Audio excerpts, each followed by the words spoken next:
tradicionālais plauktiņu sasitiens. Sveicieni visiem. Mūsu projektā jau 7. sērija. Un kas pa projektu? 5A asinsainas analīze ar Agnesi. Joprojām analizējam asinsainu, ejam cauri secīgi. Un šodien esam nonākuši līdz vairogdziedzerim un saistītajiem rādītājiem. Un šeit ir tāda neliela formuliņa 2+2. Tad mēs skatāmies uz pamatrādītāju TSH un antivielu rādītājs tāds ATPO. Agnese pastāstīs, kas tas ir. Un tad, ja mums ir jautājumi ar TSH, mēs skatāmies uz T3 un T4. Agnese, man liekas, arī diezgan tāda svarīga tēma. Viens no dziedzeriem mūsu dziedzeru sistēmā, endokrinoloģija, hormoni.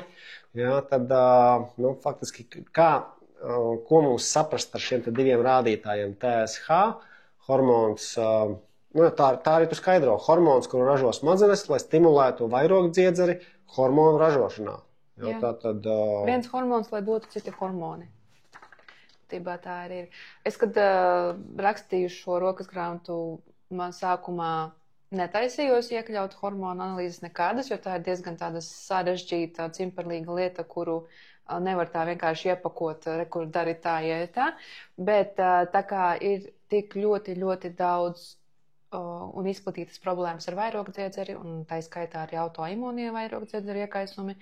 Un tā kā vienu brīdi gandrīz katra trešā mana klienta bija ar kaut kādiem jautājumiem šajā jomā, tad es nolēmu, ka lai ir, jo šīs lietas... Šeit es uzreiz te pārtraukšu, jo šeit arī Agnes arī liek, jo es īstenībā agrāk neredzēju tādu zvaigznīti vai izsaukumu zīmi, kad jo īpaši ar sarkaniem burtiņiem Agnes te ir izcēlis, ka šis ir tāds nopietnas rādītāja kopums, un diagnozi noteikti var tikai ārsts.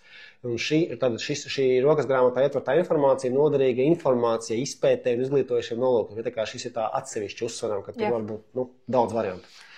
Jā, jo tur ir arī tabuliņa ar bultiņām, kur mums ir TSH, T4, T3, un kāds ir uz augšu, kāds ir uz leju, vēl antivielas, un kāda varētu būt potenciālais tas izskaidrojums katrā situācijā vai nosaukums diagnozei. Es vienkārši atgādinu, ka viss, kas šeit ir ierakstīts, es jums nelieku diagnozi. Tas nav iespējams, to nevar izdarīt pēc lapiņas. Bet tas ir jums izglītībai un, lai sāktu varbūt kontekstualizēt, kas varētu potenciāli ar jums notikties. TSH ir tas rādītājs, kuru parasti ieliek visi, arī ārsti ieliek iekšā ikgadējās pārbaudēs, jo jā, ir problēmas ar vairogdziedzeri, parasti smadzenes mēģina pielāgoties, un tad viņas pielāgojas, ja nav pietiekami daudz hormonu ražo vairāk TSH. Es viņu saucu par pātadziņu. Tā ir pātadziņa vairogdziedzerim. Ja vairogdziedzeris smadzeņu prāt kaut kā tur nepietiekami strādā, tad viņi tā un strādā vairāk, un tad ir vairāk TSH. Savukārt, ja vairogdziedzeris kaut kādu iemeslu dēļ ražo par daudz hormonu, un tā ir ļoti arī slikta situācija, un bieži vien vēl sliktāka nekā, ja viņu ir maz, tad TSH tiek noklusināts, un viņš var būt pat uz nulli. Tad nav klusums. Neviena pātadziņa nav, bet tas nenozīmē, ka tas toksiskais process neturpinās organismā. Jā, bet teiksim, tā nulle tagad varbūt tās, lai neizskan tik briesmīgi, ja citi rādītāji mums ir no 50, 100 un 200, ja, tad šeit tie laboratorijas intervāls gan vīriešiem, gan sievietēm. Attiecīgi, katrai tai analīzē ir sava mērvienība, 0,23 līdz 4,9, un tas optimums ir 0,4 līdz 1,5. Tā kā te mums ir tomēr tas zemākais gals. Jā, 0,5 ir 1,5. Tas nozīmē, ka smadzenes ir diezgan apmierinātas ar vairogdziedzeru darbību, un īpaši sūdzību nav. Patagošana arī īpaši nenotiek. Te, protams, var pastrīdēties lielākai daļai cilvēku, kuri ir tīri veseli un jūtas ok, viņš būs ap 2. Te mēs varam skatīties uz kopējiem simptomiem, jo es tos kopējos simptomus arī pierakstīju, kādi varētu būt potenciāli disfunkcijai. Jā, es varbūt tos arī nolasīšu, jo man liekas, ka viņi man kā lietotājiem un kā nespeciālistam bioķīmijā īstenībā simptomi ir varbūt tas sarkanais karodziņš, jā, un šī ļoti svarīgi pievērst uzmanību. Simptomi vairogdziedzera disfunkcijai, tātad paaugstināta trauksme, svara svārstības, bezmiegs, vājums, ātra nogurdināmība, pātrināts pulss, tūska ap acīm, kā noskaidrojām ar Agnesi backstage'ā, ne tikai apakšā, bet arī augšā. Tā. Un sausas acis, sausa āda, arī viens no simptomiem plaisājoši ir papēži, balss aizsmakums, aizcietējumi, augstuma sajūta, matu izkrišana, sievietē menstruālā cikla nobīdes, neaunlība. Tad tas disfunkciju vai simptomu saraksts ir pietiekoši plašs, un tad ir vērts ieklausīties un notestēt to vairogdziedzera funkciju. Jā. Nu, tur bija tāds bišku miks no gan pārliekas vairogdziedzera darbības, gan nepietiekamas, viņi paralēli nebūs, bet viens vai otrs var būt, jā. Un, ja mēs skatāmies simptomus, ļoti bieži es redzu cilvēkus, kuriem tas TSH ir 3 un jau uz 4.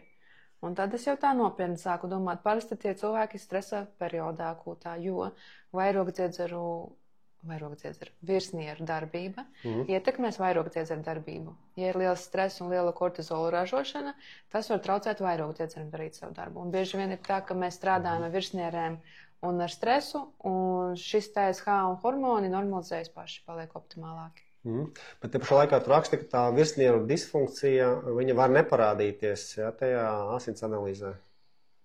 Kortizola ciparā. Pie paaugstinātā TSH. Jā, mēs varam izmērīt arī kortizolu, un viņš var arī nebūt kaut kāds ļoti slikts pie TSH izmaiņām. Nevienmēr, bet ir cilvēki, kuri ļoti jutīgi, un mēs biškucīt nomierinam nervu sistēmu, uzlabojam virsnieru darbību, piegādājam šo un to, kas viņām ir vajadzīgs, un vairogdziedzeru rādītāji paši vienkārši paliek smukāki. Varbūt dažus piemēriņus, kas virsnieriem ir vajadzīgs. Okay. Ko mēs vienmēr sākam ar miegu, vai cilvēks labi guļ vai neceļās pa nakti. Tad, kad tas ir, un reizēm mēs lietojam melatonīnu, reizēm ir pamatojums tam, ļoti labi cilvēki atsaucas par to pašu litiju. Viņam ir dubultais iegūms, ne tikai homocistīnam, magnīs, klasika, bet maz, kas viņu lieto ar apzinātu dozu, mērķi un formu. Un tad, kad mēs to visu pieregulējam, tad ietekme uz miegu ir laba. Un vēl ir tāds foršs uzturu bagātinātājs, viņš saucās adrenal cortex, jeb pulverizētas virsnieres, kuras var nopirkt kapsuliņās no tā paša aiherba, un viņu atkal lieto tieši no rīta. Un daudz jau man labi atsauksmi par to, ka cilvēki labāk guļ un arī pa dienu labāk jūtās. Regulējam miega kvalitāti. Jā. Līdz ar to arī uzlabojas tie rādītāji. Un, protams, ašvaganda klasika, kortizola samazināšanai, potenciāli nomierināšanai, vēl citi augi. To es skatos jau individuāli, pielāgoju tieši tam cilvēkam. Man prieks dzirdēt par miegu, ka miegam ir tāda ārstējoša īpašība.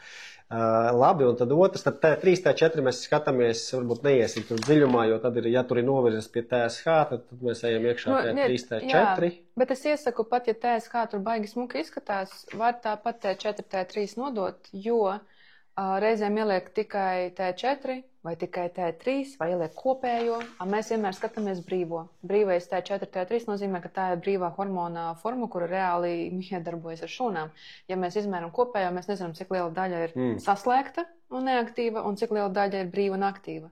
Līdzīgi kā ar citiem hormoniem. Līdzīgi kā ar populāro šito holesterīnu, kad mēs tā kā viņus defragmentējam pa komponentiem, tad mēs redzam zemu blījumu, augstu blījumu, tad attiecīgi. Tad mēs kaut ko saprotam vairāk. Te ir līdzīgi, Labi, un tad otrs būtiskais asins antivielu rādītājs ATPO.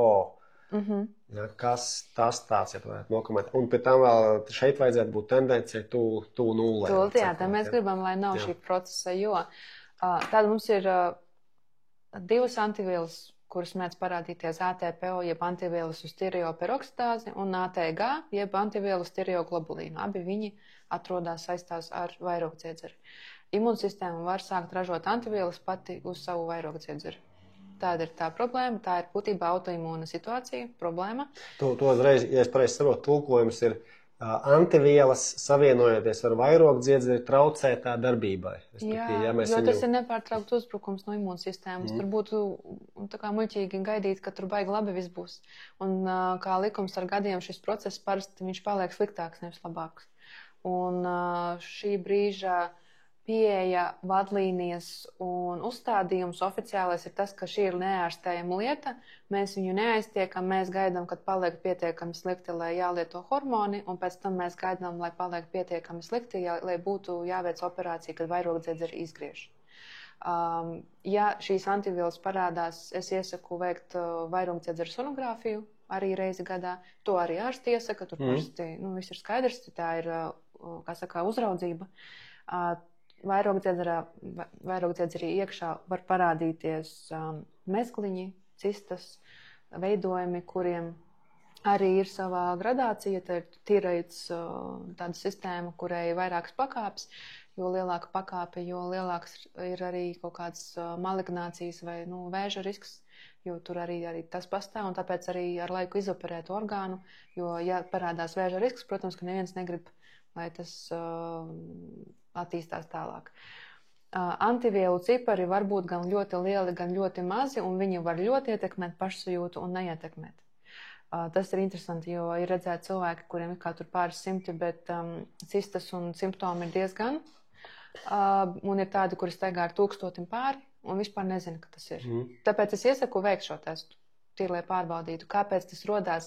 Teorijas ir dažādas, kā es tur minu, ir vīrusu faktors, tas pats Epsteina-Bāra vīrus, citomegalovīrusi, tavas imūnsistēmas kopējais stāvoklis un status var ietekmēt šo procesu. Un ļoti daudzi naturopātiskie protokoli, kuri tā kā ir atsevišķi no oficiālās pieejas, uzreiz brīdim, ka tas nav oficiāli, viņi parasti strādā ar zarnu mikrobiomu, gremošanas sistēmu, zarnu traktu kā tādu, necaurlaidību. Jo pastāv tāda teorija, ka te varētu būt iesaistīts tas zarnu caurlaidības sindroms, iekaisums, disbiozi un tādas lietas. Atkal nav definitīvi pierādīts, bet ja jūs meklēsiet autoimūnos protokolus, jebkurus jums tur būs diezgan stipra eliminācijas diēta, kur mēs ēdam ļoti maz ko, ļoti maz, tur noteikti nebūs ne kviešu, ne glutēna, ne piena produktu, ne cukura, tā ir būt uzreiz bāzi iet nost. Tad iet klāt vēl uzturu bagātinātāji un tā joprojām. Tas būtu klasiskais autoimunais process, viņu mēs saucam par Hashimoto sindromu. Vēl mums mēdz būt pretējā situācija, kad imūnsistēma ražo citas antivielas, viņas sauc par TSH receptoru antivielām, kad šīs antivielas dzen vairogdziedzeru un viņš ražo daudz par daudz hormonu. Un tas arī ir ļoti bīstams process, jo tad, kad šo hormonu daudz, metabolisms ir ļoti, teiksim tā, overdrive'ā, oksidatīvais stress ir nereāls, tā ir diezgan bīstama situācija. Bet šo, varbūt tabuliņā viņa ir atveidota, bet tā ir Greivsa slimība, un to endokrinologs strādā ar jums kopā. Tā ir diezgan sarežģīta situācija, kuru es šādā materiālā vispār neuzrīkstos apgaismot. Jā, atgriežamies pie tā, ar ko sākām. Sākumiem lieliem burtiņiem diagnozi noteikti var tikai ārsts, jā, un šis ir vairāk. Un ja jums kaut kur parādās mezgli vai antivielas lietot jodu, tas ir super uzmanīgi jādara. Pat zinot, ka mēs te Latvijā visi esam joda deficīta zonā, un visdrīzāk tas ir iemesls hipotireozē un arī tāda subklīniska hipotireoze, kad testi ir ok, rādītāji ir nosacīti ok, TSH bišku varbūt kāpj uz augšu. Hipotireoze, vairogdziedzera aktivitātes nepietiekamība. Tev it kā rādītāji ir ok, bet tev ir visi simptomi. Un tad ar jodu, cinku, selēnu var diezgan uzlabot pašsajūtu. Man pašai tur par pusi biezāki mati izauga, gandrīz 30 gados, kad es sāku lietot jodu. Tas ir mans stāsts, bet ja ir kaut kāda vēsture ar vairogdziedzeru problēmām, jums var būt ļoti neparedzama negatīva reakcija uz jodu lietošanu. Bet tā jods, manuprāt, ir ikdienas uzturviela. Ja nav nekādas vēstures un kontraindikāciju, tad tie paši 150-200 mikrogrammi dienā, dienas doza, pilnīgi mierīgi parasti panes visi pieaugušie cilvēki, izdalās caur nierēm. Es kopumā vispārīgi esmu joda proponents. Es par viņu daudz runāju, jo viņam ir ļoti foršā ietekme ne tikai uz vairogdziedzeri, deficītu saista ar fibrotiskiem veidojumiem un krūšu vēzi sievietēm. Tā kā, ja mēs ir pat patents uztaisīts uz jodu lietošanu, lai tā kā cīnītos ar krūts vēzi. Forša uzturviela mēs Latvijā neuzņemam, tas ir zināms, par to ir jau izglītošanas kampaņas bijušas, bet ja ir kaut kāda šāda vēsture, tad baigi uzmanīgi. Tad ir tāpat ar ārstu vai ar speciālistu jābūt uzraudzībā. Jā. Ļoti nopietna tēma. Tātad es pagaidām savā iekšējā skalā aiz homocistīnu liku laikam otrajā vietā. Vairogdziedzeris, divi galvenie rādītāji, TSH un antivielas ATPO. Un attiecīgi vienlaicīgi arī to T3, T4 var uztaisīt, lai defragmentētu TSH, jo Un plus vēl tas, ko es arī saklausīju no Agneses, ultrasonogrāfija vairogdziedzeriem, ja tas būtu tandēmā, gan asinssaine, gan ultrasonogrāfija. Nu, jau īpaši, ja te kaut kas parādās. Jā, un virsnieris, kas man ļoti patika, tātad virsnieris stimulējam ar kvalitatīvu miegu, un kas ir, kā zinām, viens no labākajiem dziedniekiem. Jā, ļoti nopietnas jautājums, vairogdziedzers, un šeit nopietni tiešām jāparunā ar savu ģimenes ārstu, un lai nav kā tas gala rezultāts, kā Agnes ieskicē, kad pie sliktākā scenārija, lai nav jāgriež ārā. Lai jūs varat maksimāli ātri atrast esošu procesu, ja viņš ir. Es saprotu, ka parasti ārsti pēc tam saka, ka mēs tev novērosim, kamēr būs slikti, bet ir cilvēki, kuri rosās un dara un atrod kaut kādas savas pieejas. Es te neesmu nekāds kaktu dakteru reklamētājs, bet ir konkrēti piemēri, ir cilvēkiem, kuri maina diētu, uzlabo savu dzīvesvietu, uzlabo savu stresa menedžmentu, un tas uzlabo rādītājus. Protams, ka tas nav klīniski pētīts, un līdz ar to nav vispār nekādas garantijas, ka visiem tas strādās, bet labāk ir uzzināt ātrāk nekā vēlāk, manuprāt. Jā, un tieši tā, un atceramies arī par šiem simptomiem vairogdziedzera disfunkcija, ja, kur arī tā trauksmes, svara svārstības, bezmiegs. Sausāda, plaisājoši papēži ļoti tipiski. Tie ir tādi simptomi, kas uzreiz var norādīt netieši. Un ja jums ir dzelzs deficīts, par ko mēs iepriekš runājām, tad šie hormoni viņiem būs grūtāk strādāt. Tur šitā, tāpēc, ja mēs strādājam ar vienu pašu, tas sanāk arī ar otru strādāt, jo pieņemsim tajās pašās anēmijas uzturbagātinātāju schēmās parasti ir arī jods parādās, jo ir šī sinerģija. Bet te individuāli jāskatās, vai cilvēks šo dozu, šo jodu vispār varēs. Tas būtu par vairogdziedzeri, kas ir tāds fundamentāls, izskatās arī. Viss jau te ir svarīgs, bet ir jāpievērš uzmanība tomēr par tiem blokiem un jāpieiet analītiski. Paldies, Agnese, par vairogdziedzeri ieskicējām, jo šī tiešām tāda komplicēta tēma. Un pamazām jau virzamies uz tādu diezgan populāru un skaļu tēmu. Nākamajā sērijā runāsim par neko citu kā D vitamīnu. Un tas būs tikai par D vitamīnu. Ja? Tā kā nākamajā sērijā tiekamies uz D vitamīnu. Paldies, Agnese. Paldies. Paldies visiem. Tā.